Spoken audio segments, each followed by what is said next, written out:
Oh, good morning, everyone. Thank you so much for joining us. Happy you're kicking off your new year. I guess it's not really the new year anymore. February starts this week, apparently. I found that out yesterday and I wasn't ready for that news. So happy end of the first month of the year. I hope everyone's year is off to a good start. Let's see, we'll give it just a minute before we get right into things. I know people sometimes Zoom takes a minute to log on. If you want to drop in the chat where you're logging on from today, I know at least Brendan and I are coming from the Lakeland area in Florida. So we've got a brisk, nice 61 degrees. So my heat is cranked because I'm a Floridian now. And 61 is too low for me. I was going But to say, let's not talk about brisk for those people joining from Michigan or more northern state. I know I was a born and raised Minnesotan, so I'm not allowed to contribute to any family conversations about cold weather when it's like -5 degrees where everyone else is at. Well, I'll get I'm gonna need Florida to kick it up a notch here because I'm headed there in about 2 weeks, and we're I know expecting some pool use. we'll manifest it all for you guys. Hi, Annette from Petoskey. Hi, Annette.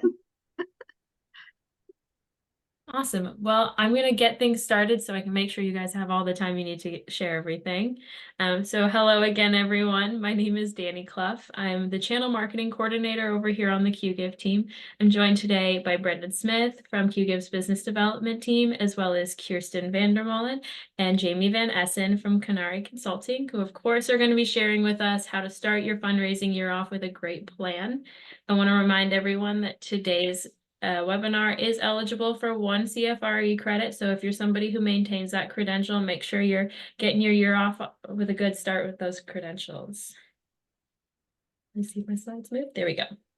A few house notes before we begin today. We are recording the webinar, so tomorrow you'll receive a follow-up email that I'll have a link to the recording and a link to the slides, as well as a few additional free resources.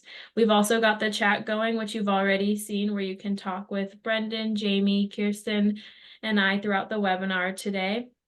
And then if you have any questions, we would love to hear them. So please drop that into the Q&A box. If you don't know where that is, you haven't used it before, it should be in that settings bar and Zoom at the top or bottom of your screen. If you have any trouble with that, you can just throw that in the chat as well, and we'll make note of those for the end. Before we get started, for any of you who may be unfamiliar with QGIve, we are an online fundraising platform. We have solutions for all sizes of nonprofits, including year-round fundraising tools, text giving, peer-to-peer fundraising, and auction tools. If any of those sound like they could benefit you and your organization, please reach out. We would love to chat with you and figure out if QGIve is the right solution for you. And of course, our amazing partner network. We're so excited to share Kennari Consulting with you today. Kennari Consulting is a full-service fundraising consulting firm that helps nonprofits evolve their fundraising. So if that sounds like something that could help you out, please reach out to them. We are huge fans of theirs. And of course, today's speakers come to us with so much experience and knowledge to share that I'm telling you all I could not fit their bios on the screen. So I'm sure I left off plenty of information. So if you want to read those, I think they're on the registration page. I think I got it all. But reach out to them as well if you want to find out more, because they have so much to share with us.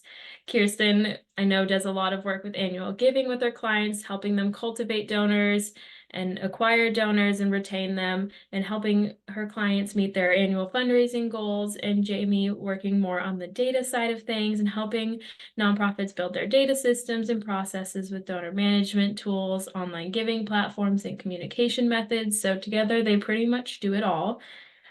So with that, I'll hand it over to them so they can share everything they've put together to share with us today. Thanks, Danny. That is like a very glowing welcome, and I appreciate it. Kennari is a 17-year-old firm. We work only with nonprofit organizations. We are located in Michigan, but we have nonprofits that we work with across the U.S. We have a few in Florida, a couple of other weird outlier states, but we are mostly in Michigan. But we will work with you wherever you are and in whatever place that you're in. So today we are talking about the importance of having a strong development plan to start off your fundraising year well. And so there are a couple of things that we'll cover today. First, we're going to really review what worked last year, what didn't. We're going to look at how to do some metrics and tracking your revenue giving, your retention rates. And then we're going to show some examples of not only internal and external ways you can report on this information, but then also we're going to provide you with a development plan template that really, and we're going to walk through some key parts of it so that you can do it on your own at another time. But a development plan, we'll walk through that with you. It's a really crucial piece in planning for a strong year. And then Jaime will close us out and really talking about how to streamline those everyday processes that you have to do in a fundraising office, but make sure that they are running at the most efficient rate possible for you so that you have time to actually roll out your fund development plan for the year. So the first thing that we're going to do is review. So if you, I've got a couple of things in here that I like to look at about reviewing 1 year from the next. You know, that first bullet, if it worked, keep doing it. If it didn't, figure out why it didn't and build new strategies. Jaime and I and our company, we work with, I don't know, a lot of nonprofits, a couple hundred of them over the course of the years. And I often hear somebody say, yeah, we had this great gala, we raised this, but we don't want to burn our people out. So we're going to skip a year or two and do it in another year. And it's like, no, if it worked, repeat it. Donors renew their gifts the way they came in the door. So if you had an activity that had a high donor, high donor giving, repeat that activity. If it didn't have the high donor activity you wanted, review and figure out why. The other area you can look at when you review is review donor giving from year to year. And I like to do it based on specific activities. And we're going to show you in a little bit like a metric page that you can also use when doing this, but it helps to do that all in, a year to year snapshot. So don't just look at 2023 and how that did, but look at how those specific appeals or events or initiatives worked for a few years and to see how you grew them. Danny I'm going to use something she just said. So these webinars usually happen at 2:00 in the afternoon.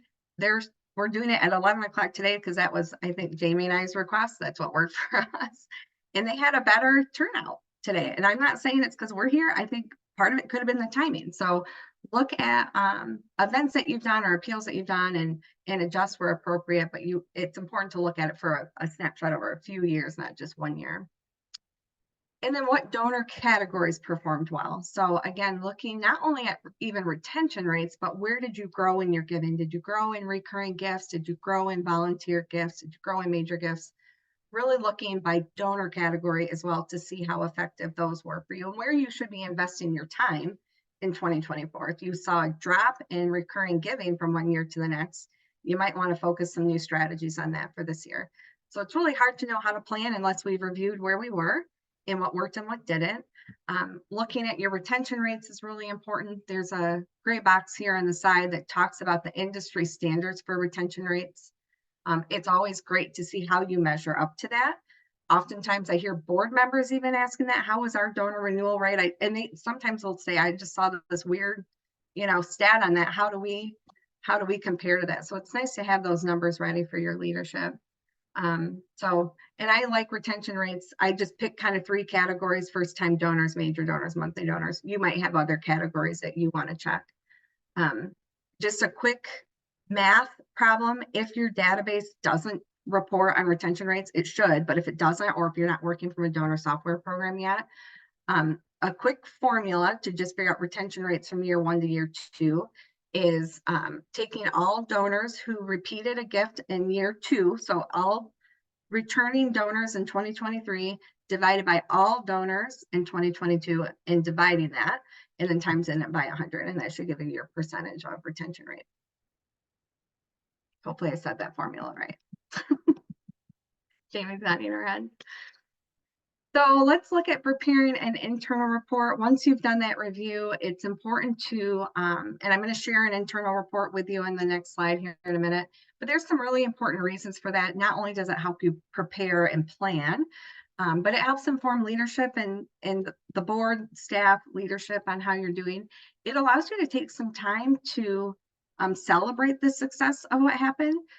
Also allows you to see where changes need to be made. It's really important that it allows you to see how far you've come, especially if you're doing kind of a multi-year look at it and not just 1 year to the next. You can really see that the growth trends that you're experiencing, and just even how many donors you've added to your database in the last few years. Keep it simple, use a consistent format. Again, that consistent format, we work with a lot of nonprofits and they do it for just this year. And then they have a separate one that's last year. And it's like, I need to see them together. And so do you. So use a consistent format that you like. Use it to set goals. Use it to focus on more than just dollars. And I'll show you this internal report has some other metrics that aren't just fundraising dollars that you can include. And then you can use this to publish some things, whether it's through social media or other digital communication. I wouldn't publish this report I'm about to show you because it's an Excel sheet and it's boring to the outside world.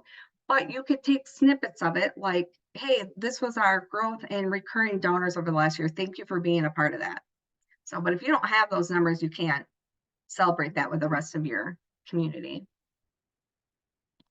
So let's take a look at just a sample. This is probably a little bit hard to see because it's pretty small, but it really captures the basic fundraising elements most nonprofits are doing. You probably have other things that are in here. You might have some things that you're like, oh, wow, we don't do that, but that looks like it's probably something we should do.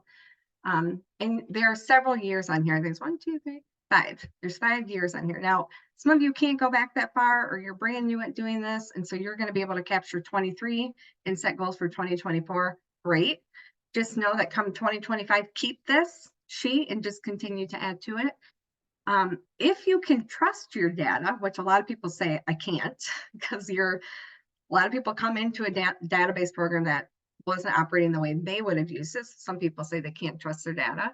If you can, I would take the sheet and go as far back as you can. I wouldn't go back further than 5 years, but I'd at least try to get 3 to 4 years of data in here. So the next screen, if you notice at the bottom of this this report, it has some of those other non-revenue, like non-dollar goals that I think are really important. And again, you may have other ones that you want to track. So we've got number of donors, number of online gifts, number of first-time donors. I think other ones that you could add if you wanted to are like number of major donors who increased their gift, or number of major donors in our major giving program, number of monthly donors who increase their gift, percentage of board giving, percentage of volunteers who are making a financial gift. There are probably some other metrics you might want to throw in there. Make sure they're fundraising related. You don't need program statistics in this. This is really how you're growing your fundraising goals, how you're setting and growing your fundraising goals. So I don't have that internal report as an attachment, but I can send that to Danny so that will be attached as well as the sample development plan we have for you. So I'll make sure to get that to her. Next, preparing an external report. So this is what you would share with, you could post it in the newsletter. It could be something you share on social media. It could be something you drop in a communication piece. This is an oldie. Jaime probably laughed when she saw it because it's from a client we worked with probably 12, 13 years, I know, a long time ago. But I loved how she did it. It's super simple. It was an easy graphic for her to put together. I think it was pre-Canva days, so who knows what she used, but you can do a lot with Canva for free. So something that just kind of, and this even has some program stats on it, but something that just kind of captures that year in review. It allows you to celebrate that success with your donors because they made this happen.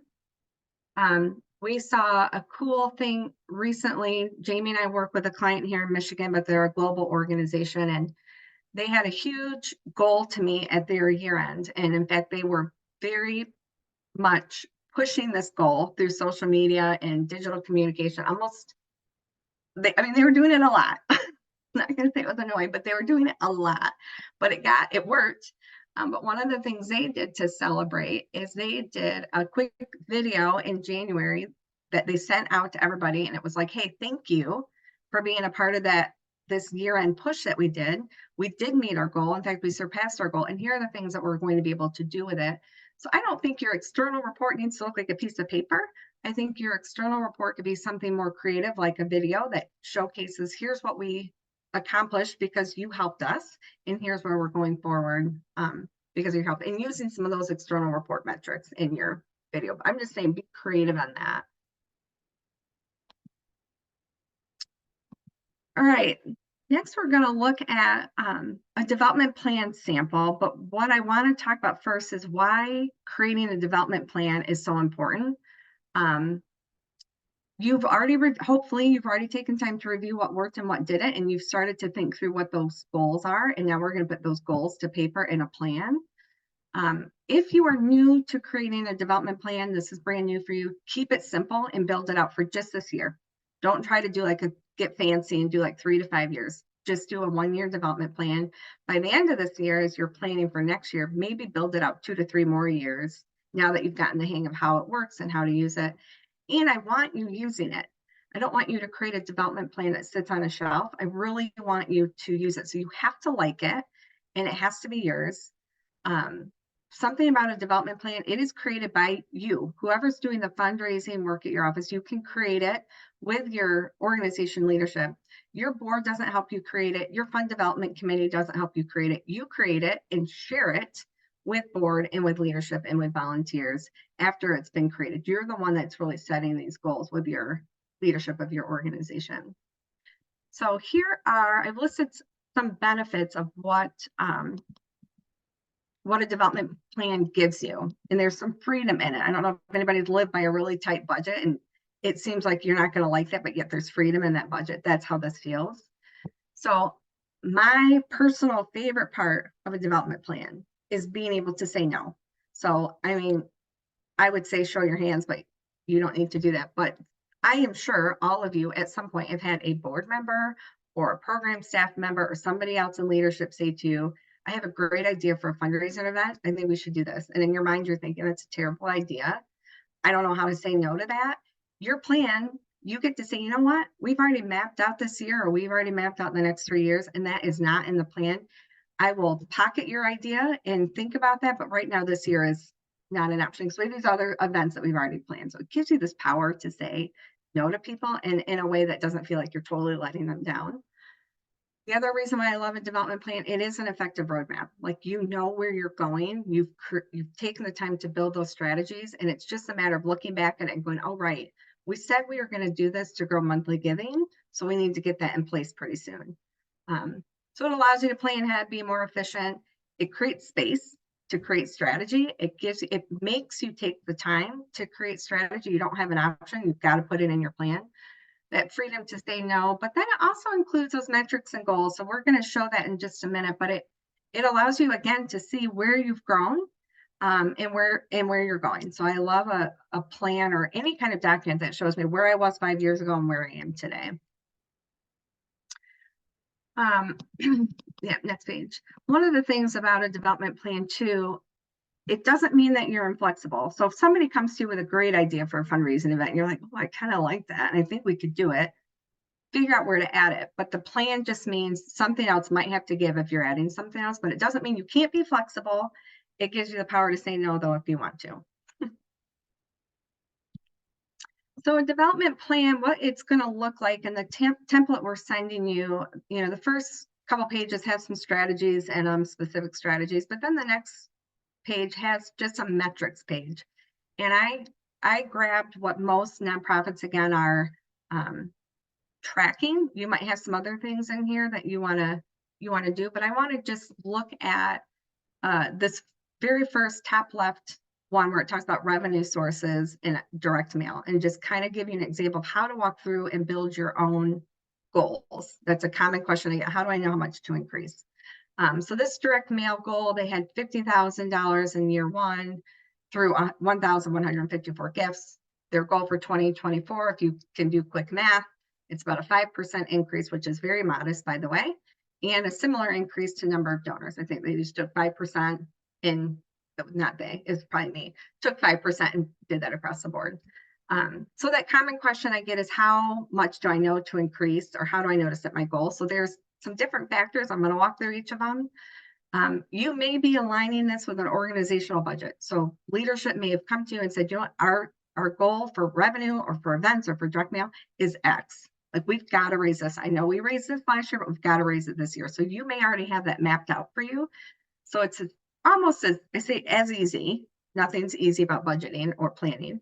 As easy as taking those budget goals that have been picked for you and putting them in your development plan and figuring out what that percentage increase is.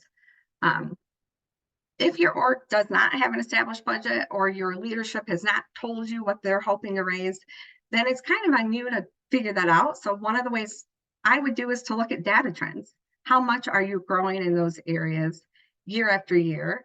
Do you think that you can stay on the same trajectory, or does something need to change? So oftentimes it's just looking at what you were growing before and just adding that. It can be as simple as that. Another way is, if you know you're adding staff, like fundraising staff or other measures to help with that revenue capacity, then you might be a little bit more aggressive in your increase. You might say it's going to be more like a 20 to 25% growth in some of those areas. If you don't have any of that info, or things aren't changing, I would shoot for a modest rather than a big stretch goal. If you raised 50,000 from events one year, don't think you're going to raise 150 the next. So I would say a modest is like 5 to 10% if you are just guessing. When Jaime and I work with clients who are doing this and we don't have information and we don't have data trends to look at, we look at what the strategies are that we're implementing and determine what do we think we can raise from doing those strategies, and kind of plug that in. And I would say the majority of time, we're looking at about a 15 to 20% growth in a lot of those strategies, especially if we have those strategies in a plan and we're sticking to them. That's often the growth that we see year after year with nonprofits, working with them on this development plan. All right. Next, we're going to look at a sample development page. So you'll have several sections in your development plan. You might have a major gifts section, a recurring giving section, direct mail, events, communication, board. You might have several sections. They might be small. You might devote a whole page, kind of up to you how you do that. But I wanted to walk through this sample page with you, just to give you an idea of how to plug in your information once you get there. So event fundraising goals, this would be your event page in your development plan. And these numbers are terrible, so don't really look at my numbers. I just threw some numbers in there. The actual was 50,000 last year. Their goal is 85,000 this year. Here are the 3 events that you might be doing with the specific goal for those 3 events. I love to know the event purpose. Again, it's important to see, is it a true fundraiser event? Is it acquiring donors, renewing, cultivating donors, or is it more marketing and awareness? Put that in there so you know what the purpose of your event is. And then adding 2 to 3 strategies that you think are going to get you to that goal. So let's use this evening event one, or that's first one, that's 70 grand. It might be your evening event. A couple of strategies I'm using because I know other people use this and it works. Add an event committee to help diversify your corporate sponsorship pool. That's going to increase your giving.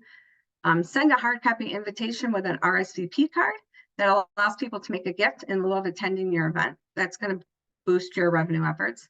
And then utilize your committee to handwrite personal notes on invitations and to call people to remind them to buy tickets for your event. So that's going to get more people in the door, more tickets sold, and hopefully more gifts at your event. So those are 3 just sample strategies you could use to grow your event to 70 grand or whatever your number is. So this next page has a little bit more detail that you'll find in this event or in this development plan. So this section often would have something like ongoing activities. So as you share this with your board, it's important for them too to see what staff is already accomplishing, because sometimes they're like, what are you doing? Like, you've got 2 events you have to execute, and you send out a couple mailings. How hard is that? So it's important for them to see what activities you're really doing, because you do a lot. So just putting in maybe 3 to 5 ongoing activities that you might be doing. The sample is, continue to solicit sponsors and matching gift donors, continue to work with the event committee, whatever your ongoing activities already are. Keep them brief, kind of broad. Specific strategies, again, some samples in there, broadening your sponsorship base by reaching out to lapsed sponsors or reviewing the organizational vendors to see who you could send sponsorship to. And then the board and volunteer responsibilities. I love this on each page of the development plan. It gives you a way for your board to know what specifically you're looking for from them in the event space or in the communication space or the major gift space. So this one just has another example of boards should be attending events, inviting people, helping thank event attendees, maybe helping with corporate giving, maybe serving on the event committee. So putting in there what those board responsibilities look like for each section is super helpful. The timeline piece, it can be whatever you want in there. If you want to just list the dates of your 3 fundraisers, or you are going to put the full timeline of all the tasks that you do, I don't care. It's your document. Some people include a timeline portion, some people don't. That is entirely up to you. So that is kind of the broad overview of planning well, and I want to pass it off to Jaime and give her time to really walk through how to streamline those everyday processes that you have to make sure that your time is being used most effectively, because your planning, setting that plan is great, but rolling it out takes work.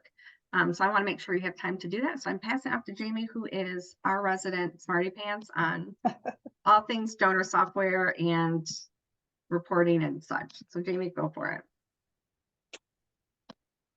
Thank you, Kirstin. So yeah, this time of year, as you're kicking off the new calendar year, is always a great time to just take a look at your data and all of the parts and pieces of your fundraising process that you and your staff have your hands in, that might need a little extra attention. And so I'm going to focus on just 2. I could talk for an hour on all things database and what you could take a look at right now, but I'm going to just focus on the 2.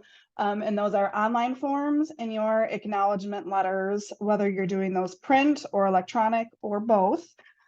They're pretty low hanging fruit, and they often get overlooked. Those are 2 of the most often kind of set it and forget it pieces of fundraising that I see in my day-to-day work. I know cleanup itself can be a little time consuming, but it is critical because all of this data, it changes hands, it gets messy, processes change, and it's hard to move forward if you're starting in kind of that space of, oh, it's a mess, I can't do anything with it, we'll think about it later. We don't want to think about it later, we want to think about it now. So the first one I want to talk about is your online forms. And here, you probably have a ton of old forms created by multiple staff over the years. Because here in this screenshot, you'll see the example of 3 different events that one of our clients is using through QGive. And so they have 2 of the older ones inactivated with that little toggle switch over there.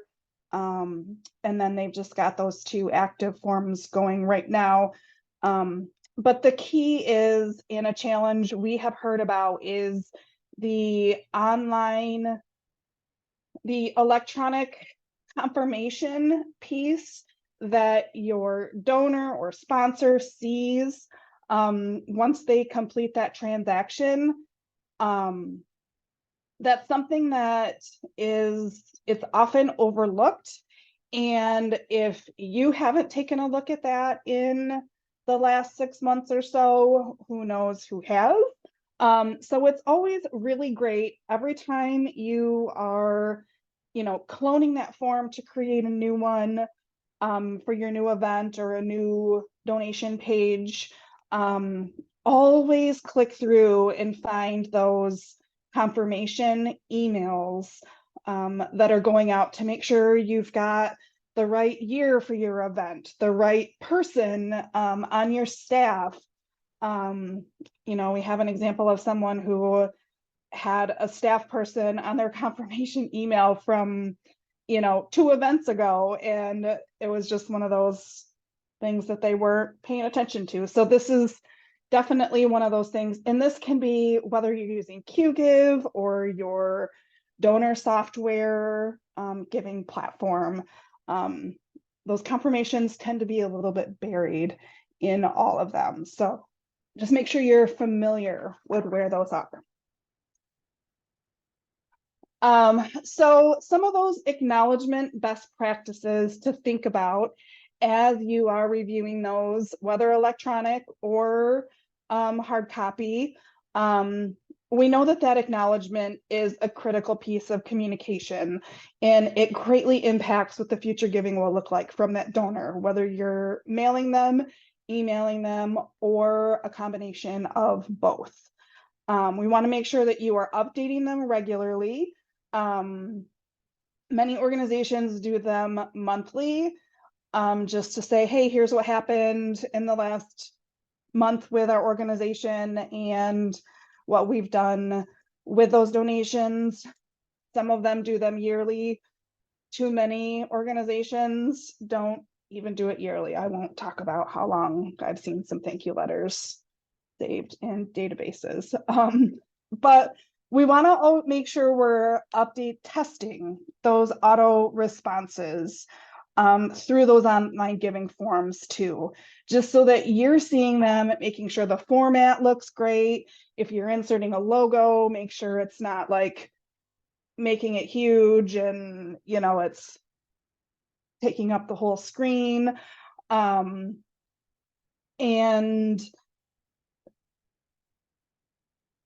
just checking to see what the content of that looks like. And then we always want to make sure we're editing those letters to include tax information if it's relevant. And I think I have it in here in a little bit to talk through what that looks like too. So you shouldn't have a one-size-fits-all acknowledgement. So thinking about the different types of gifts you receive and the different types of donors that your organization has, just a thank you for your gift doesn't always work for a monthly donor or a major donor or that donor that has given that first stretch major gift that we want to make sure get some special acknowledgement or just little extra donor love on that letter. So I am going to talk through some of those different types. So some of those types of donors and donations that we want to think about when we're sending those acknowledgements or creating them, making updates to them. Think about your new donors. Is this the first time that they've ever made a gift to your organization?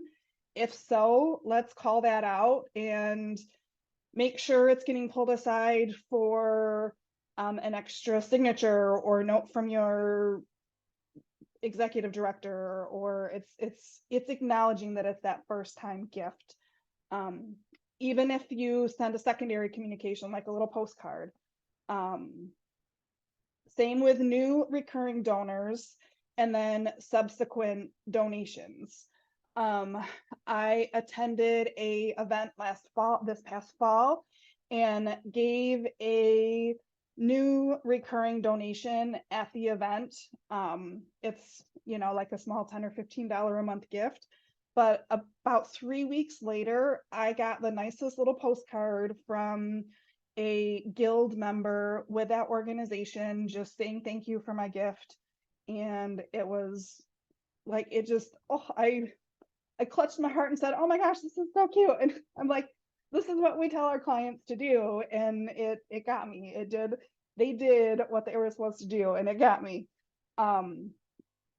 And as you're working through some of those recurring donations, thinking about, make sure that they have the information. It's kind of they're getting a synopsis of their gift. Like, we received your $15 a month gift to be processed on the 15th of the month. If you need to make any changes, please don't hesitate to reach out to me.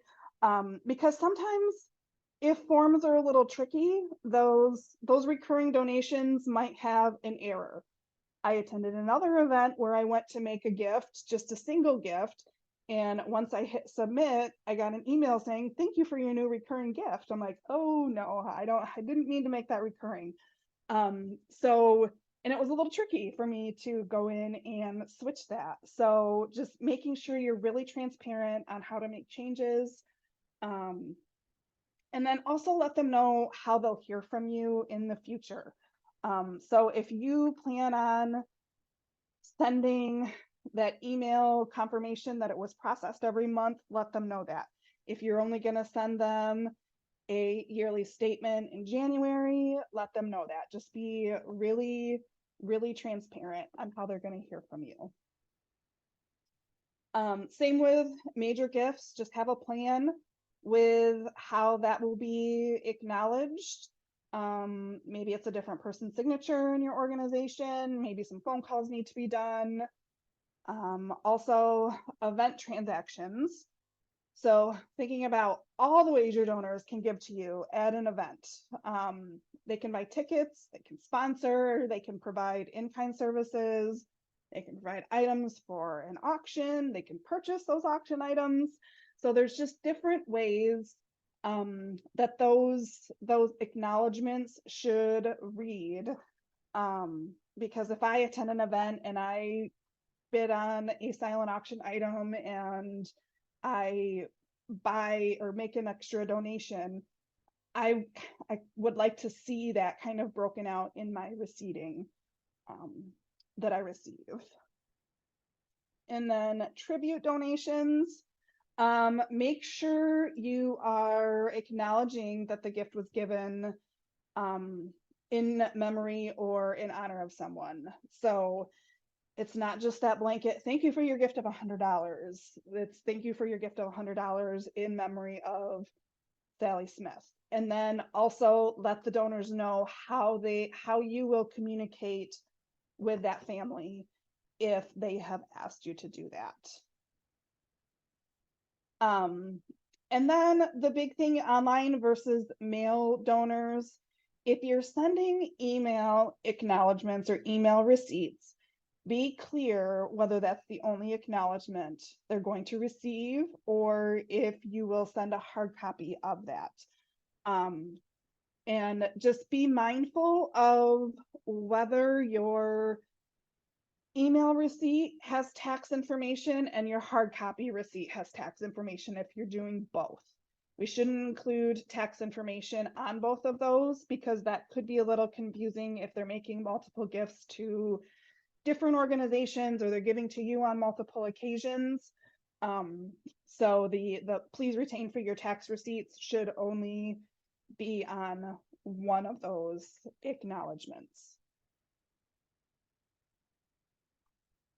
And I think that's all I have on thank yous and making sure you're communicating to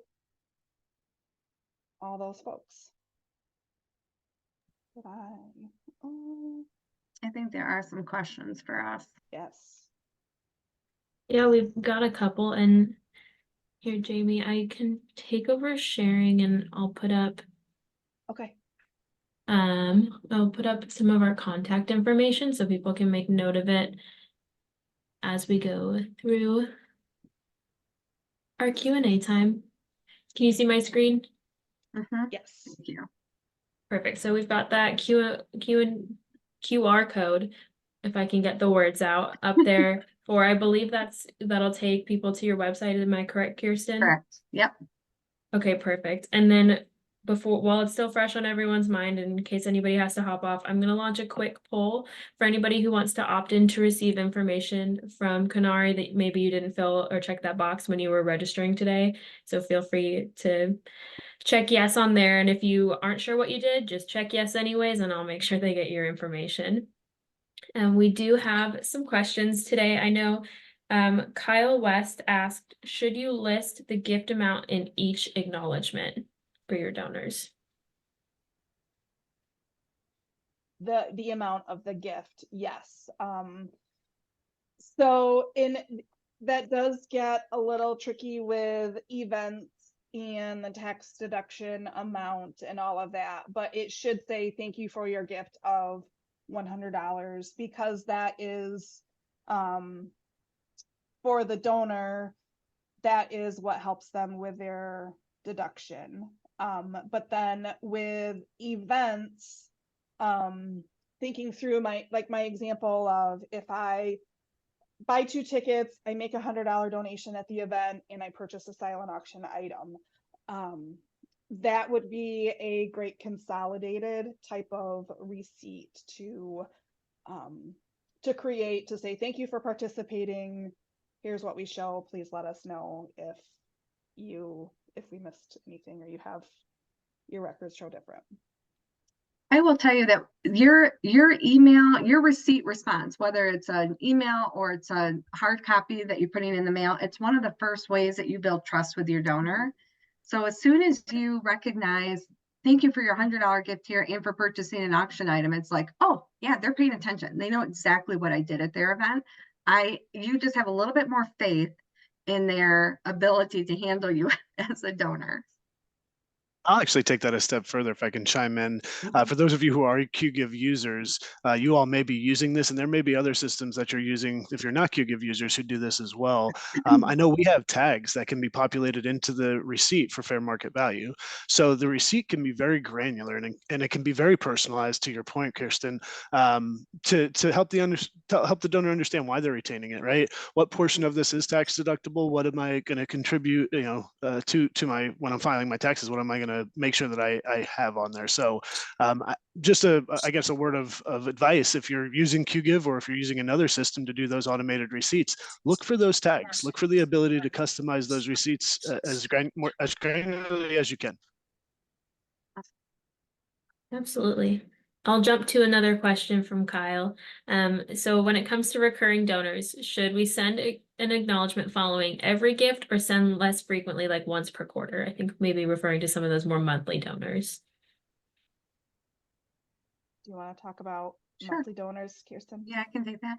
If they're giving online, I would say there should be some, and Jaime kind of alluded to it a little bit, there should be some statement that I get every time my gift is processed. And I'm a monthly donor, literally all over the world.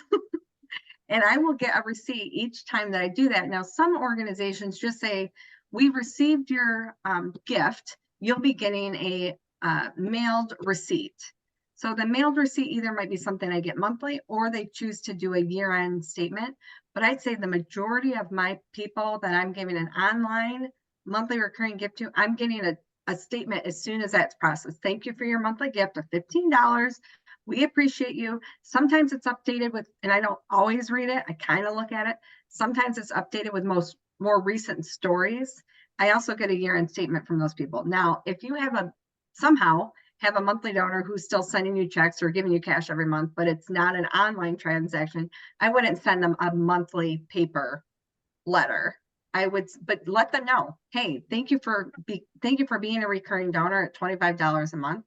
We will send you a year-end statement unless you would like something every month. So most people that are giving you a hard copy transaction monthly gift, it's not very common anymore. I would not send a monthly letter every time. And I think this was more of a comment, but you may have some advice to the situation that this person was sharing. So Betsy shared just a word of warning with first-time donors. If it's the first time making a gift online, perhaps they've given by mail in the past. Second, if a one person in a household has been giving. And then the other spouse makes a gift that may appear as a first-time gift when in fact it's not. Always check your CRM before acknowledging first-time gifts. I've received angry messages from multi-year donors when they've been acknowledged as first-time donors. Yeah, I mean, that's a great point. Always checking your data. And I think the same goes for soft credits. You might have, somebody might be giving personally, and then all of a sudden they switch to donor advised fund or something different, and all of a sudden it looks different, and you've coded it in your database different, and all of a sudden it looks like this person is new when they're not. So really checking, and Jaime could talk more about that too, really mapping that soft credit element in your database so you know those donors are connected. Sure. And even, double checking the duplicate process when a new donor, or if something says it's a new donor, but you're like, that name seems familiar. Betsy, you made that comment. Not sure if your full name is Elizabeth, but if Betsy Doherty makes a gift online, but we have Elizabeth Doherty in the database, your database might flag Betsy as a first-time donor. So really doing that due diligence to make sure any of those possible duplicates are reviewed to circumvent that. Yeah, my name gets misspelled all the time, where there's a space in between the first half of my Dutch name to my second. Yeah, or my first name is spelled some wonky way. So yeah, it's easy to do. As somebody who goes by multiple different names, whether it's middle name or legal first name, happens all the time, which to some of it is my own fault because I'm somebody who sometimes will put my legal first name and sometimes will put the name that I go by most frequently. And so I'm just out there trying to keep everyone on their toes constantly. Everybody point a finger at Danny. This is why. It's us double name people that are making your jobs harder, and I'll apologize on behalf of all of us. So this is along the lines of tracking those donors as well. Chris Myers said, I'm finding it hard to track a donor from day one through our system, meaning did a donor just give or did they also volunteer? We use Kindful, but that just tracks giving. Do you see any platforms that are more helpful to track the full life experience of the donor? Oh, what a great question, Chris. This is my day-to-day life right here. It really does depend on the donor system. I was just working with someone yesterday that they have kind of an all-in-one donor / box office tool that same thing. There's really no great way to track donor interactions. It's just like an open free text box. It's like, well, then we really should start thinking about, as you're building donor relationships, what are those next steps that we need to take, whether that's seeking out a new donor tool or, really digging in with the support of that tool to find out what am I doing wrong, what can be done differently. And I know with Kindful, I know that is a Bloomerang product. So just a little side plug, we've got a great new combo Bloomerang QGive partnership here that would probably be worth your time to look into. Thank you for teeing it up, Jaime. I was waiting for that. It is shameless, but really, I'll be very honest with you, Chris. This is what the teams have come together for, is to kind of solve this problem of all of the other interactions that happen throughout the life cycle of a donor, those engagements, those little touch points that oftentimes go missed in your CRM because you're not fully connected with the other tools that are out there, being the front end of that engagement. So I will confidently say that you're going to see some of these gaps be solved in the near future. Bloomerang and QGive coming together, really, that's the full vision, is to create a more donor-centric journey and have the ability for you all as fundraisers to do the best that you can to understand those interactions and how those should be communicated, how we should communicate based on those interactions. So while it's not completely solved yet, the integration that we have with both the Kindful platform and the Bloomerang platform right now is great. If you're not using it already, by all means, we'd love to help you implement that. But also stay tuned. That's the long-term goal of this. That's the long-term vision of why we've brought these companies together, is to create that more holistic view of the donor interactions with your organization to create that database engagement process that you really need, and really are falling victim to some of the other consumer engagement practices that other industries have without it. So stay tuned. And again, I'd love to even take it offline, Chris, if you have other feedback like that. It's always valuable to get that feedback. So thank you. I'll add just on a blanket statement that if you're ever struggling within whatever system you're using, utilize your support teams. I know our QGIve support team, just because those are the ones that I work with the most, they are ready to answer your questions and try and find solutions, even if it might not be the perfect solution for where you're at that time. They want to help you find a way to help you reach that goal or figure out what we can do to try and find a way to reach that goal. So I'll just heavily encourage that. I think we got another question from Susan. Jaime, can adding a donor and volunteer box to the form help identify if the person is both? I mean, yeah, there's certainly some, I mean, the goal with your donation forms is always to make it as quick and easy for the donor as possible. But if you wanted to add a couple of questions to just gather a little more data on them, I would certainly encourage that if it suits your organization well. Another thing that I have seen done really well, one of our clients has a link to a survey that goes out in their confirmation email for that donor, for that initial donation. So thank you for your donation. We would love to learn a little bit more about you. Click here to take our 90-second survey. And so that grabs some of that demographic information on the donor, and then, you know, maybe any further interest areas that that donor might have, whether it's volunteering or attending events or getting involved in your programming. That's something that I have started to encourage. Absolutely. I don't think we have any other questions, so I want to make sure I'll give everyone a second. If there's something in the back of your mind that you're hesitating to ask, throw that in there. I'm sure Kirstin and Jaime would love to answer whatever questions you may have left. I'll throw up some last minute QGIve contact information up there, and another quick reminder about that CFRE credit. We want you to keep up that credential. We want you to take advantage of these things. So that's why we're doing all of this, to help y'all out. I think. You have the slide on FunKit by any chance, Danny, or no? I think we have. Yes. Is that the QR code? It was back before the Q&A. Oh, right there. Yes. Yeah.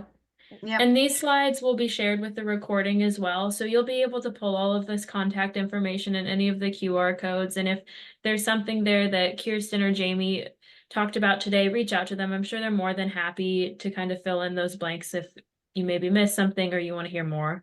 I know their team is wonderful to work with. Yeah. Okay. Can I talk about FunKit really quick?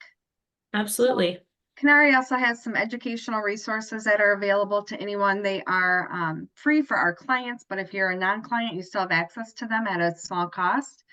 So FunKit is, there's a training module in there with 6, 7, 8 different kind of topics that you could watch a short video series on. And then we do monthly webinars as well. We have one coming up in February. On table hosted events, which are donor acquisition events. So you use the code QGIve, you'll get $5 off that webinar. That's Shameless plug. Throw it in there. I mean, these are all meant to help everyone out. So we're glad that you're willing to share this with our audience today. Well, I think we've wrapped up all of the questions. Unless there's anything else, Brendan or Kirstin or Jaime, that you want to add today, we can give people a few minutes back of their day. No, I'm good. Thank you all for joining. Yeah, thank you. It was great. I appreciate the content. It was awesome. Thank you both so much for joining us today, and thank you everyone for taking time out of your mornings to be here with us. Thank you. Bye. Everyone. Bye.